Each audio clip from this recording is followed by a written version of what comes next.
तो बच्चों homogeneous solutions के सेपरेशन के लिए आपने जो 3 मेथड है उसमें से क्रिस्टलाइजेशन पढ़ा, आपने डिस्टिलेशन पढ़ लिया। फ्रैक्शनल डिस्टिलेशन के लिए अलग वीडियो मिल जाएगी आपको, आप उसमें समझ सकते हैं। पेपर क्रोमेटोग्राफी आपका तीसरा मेथड है। अच्छा, पेपर क्रोमेटोग्राफी के आपको समझ में आ रहा होगा। क्रोमेटोग्राफी का मतलब क्रोमा से बना है। क्रोमा का मतलब होता है कलर, और ये ग्रीक वर्ड है, chroma means colour, and chromatography, graphy का मतलब होता है राइट करना, मतलब कि कलर से राइट करना। तो यहाँ पर बेसिकली हम क्या ले रहे हैं, किन चीजों को सेपरेट करने के लिए यूज करेंगे इस मेथड को, हम यहाँ पर कलर्स को, डिफरेंट कलर्स को सेपरेट करने के लिए इस मेथड को यूज करेंगे। तो देखो आप यहाँ पर ये किनको सेपरेट करने के लिए होगा, डिफरेंट कलर्स, डिफरेंट पिगमेंट्स। जैसे इंक है, जो इंक है वो डिफरेंट कलर्स की इंक होती है। एक इंक के अंदर और भी बहुत सारे और अदर कलर्स भी मिक्स होते हैं, तो उसके अंदर जो कलर्स हैं उन कलर्स को सेपरेट करने के लिए, उन पिगमेंट्स को सेपरेट करने के लिए हम इनको, इस क्रोमेटोग्राफी को, पेपर क्रोमेटोग्राफी को यूज करते हैं। ठीक है, और ये पेपर जो होता है वो एक स्पेशल टाइप का पेपर होता है जो कि फिल्टर जैसा होता है। आप यहाँ पे फिल्टर पेपर भी यूज कर सकते हैं।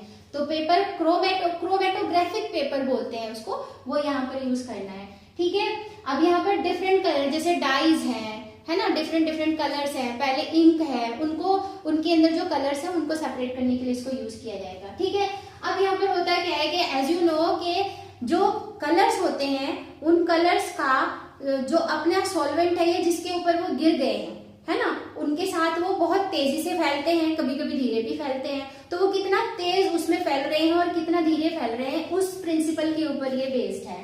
ठीक है, यानी कि वो कितना फास्टली इंटरैक्ट कर रहे हैं, कितना स्लो इंटरैक्ट कर रहे हैं विद द पेपर। ठीक है, तो ये हम यहाँ पर जो ये जो यहाँ पर जो प्रिंसिपल है ना, इसका प्रिंसिपल, कौन सा प्रिंसिपल यूज होगा, differences in the interaction of the component with the solvent and the paper. मतलब कि जो आपका जो इंक है, ये जो कलर है, उसको जिस सॉल्वेंट के अंदर डिसॉल्व किया हुआ है, और जो पेपर है क्रोमेटोग्राफिक पेपर, उसके साथ में उसका क्या इंटरेक्शन रहता है, वो उसके साथ फास्ट फैलता है, बहुत तेजी से फैलता है, या धीरे धीरे फैलता है। तो इस पे ये बेस्ड है। ठीक है, अब इसमें प्रोसेस क्या है, देखो इसमें स्टेप बाय स्टेप चलेंगे।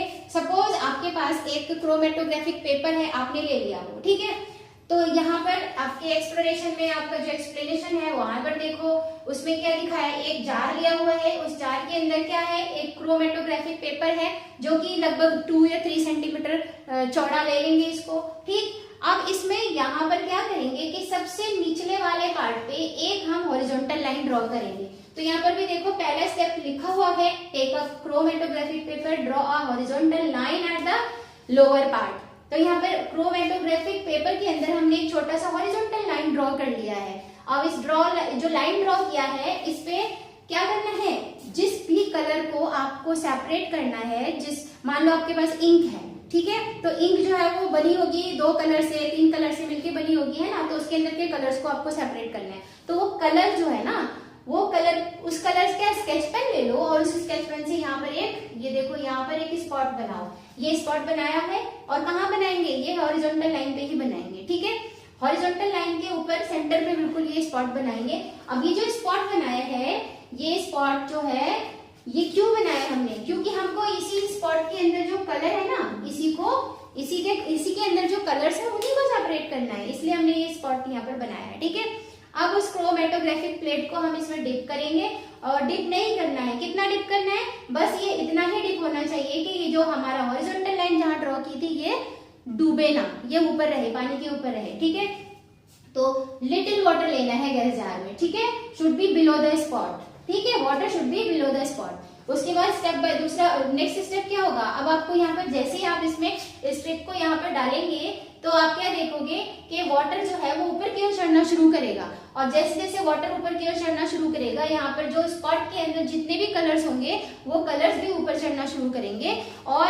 जहां तक जिसका इंटरेक्शन होगा, बहुत, कोई कलर फास्ट चढ़ेगा, कोई कलर धीरे चढ़ेगा, और ये यहाँ पर ऊपर दिखाई देना शुरू हो जाएंगे अलग अलग कलर। मतलब कि मान लो इसमें ग्रीन कलर भी है, इसमें ब्लैक कलर भी है, तो ब्लैक कलर जो है वो धीरे धीरे वो हो रहा है, फैल रहा है, और वो जो ग्रीन कलर है वो बहुत तेजी से फैल रहा है। तो ब्लैक कलर यहाँ तक फैलेगा, स्लो फैलेगा, और जो ग्रीन कलर है ऊपर तक जाएगा, तो यहाँ से क्या हो रहा है, ब्लैक कलर और ग्रीन कलर इस तरीके से आपका सेपरेट हो जाएगा। ठीक है, और ये जो प्रोसेस था ये सबसे पहले डाइज को अलग करने के लिए, कलर्स को अलग करने के लिए यूज किया गया था।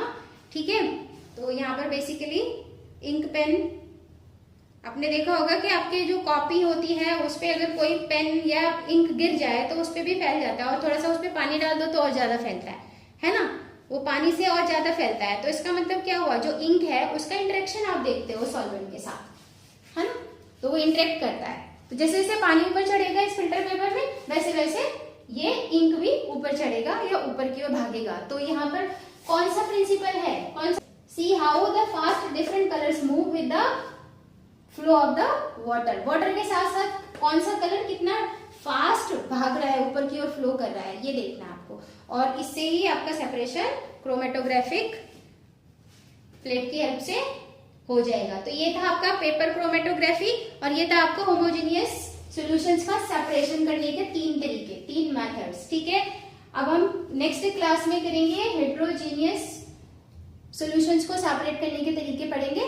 ठीक है, और साथ में आप पढ़े इससे पहले भी आपको एक वीडियो और मिलेगी जिसमें आप पढ़ेंगे फ्रैक्शनल डिस्टिलेशन। फ्रैक्शनल डिस्टिलेशन आपका सिंपल डिस्टिलेशन से कैसे डिफरेंट होता है ये भी समझ। डिटेल में एक्सप्लेनेशन अगर समझना है तो हमारा ऐप है आकाश एकेडमी ऑफ एजुकेशन, उसको डाउनलोड कीजिए और हमारे चैनल को सब्सक्राइब कीजिए, और अपने दोस्तों में, अपने फ्रेंड्स में, सब जगह जो वीडियोस है उनको शेयर कीजिए, मैक्सिमम शेयरिंग होनी चाहिए। तो बच्चों यहाँ पे जो क्रोमेटोग्राफी है इसको हम ना एक मतलब सिंपल वे में इसको हम थोड़ा सा कोशिश करते हैं कि इसको परफॉर्म कर सके। ठीक है, ये मेरे पास एक बीकर है जिसमें मैं थोड़ा सा पानी ले लेती हूँ, और ये मैंने ले लिया थोड़ा सा पानी। ठीक है, और इसको मैंने रख दिया साइड में।